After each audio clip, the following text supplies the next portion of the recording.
Plus j'avance dans la vie, et plus s'affirme en moi la conviction selon laquelle il ne peut y avoir de changement de société sans un profond changement humain.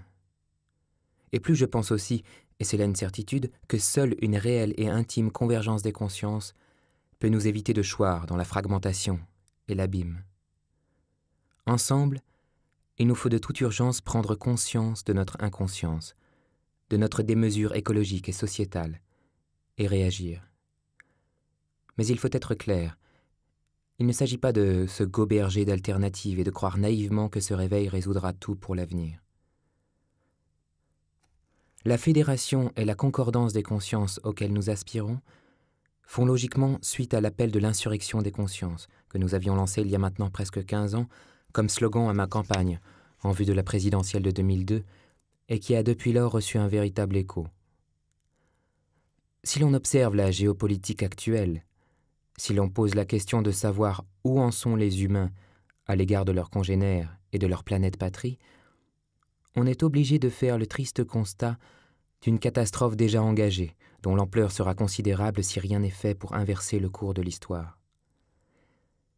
Nous sommes à l'évidence dans une démarche suicidaire. Le service rendu à la mort est beaucoup plus important que celui qui est rendu à la vie. Partout, on s'escrime à détruire la vie, et la mort est bien servie par un arsenal de guerre inouï. Nous sommes manifestement restés enlisés dans la phase infantile de notre évolution.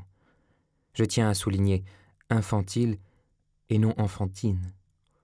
L'innocence et la candeur de l'enfance offrent une beauté qui nous émeut lorsque nous regardons l'enfant que nous fûmes, tandis que l'infantilisme est une pathologie liée à l'immaturité. Au vu du chaos planétaire, on pourrait presque dire que nous sommes en train de préparer l'effondrement et d'universaliser l'enfer. On m'objectera qu'en regard du passé, tout ne va pas si mal, même si la consommation d'anxiolytiques bat des records.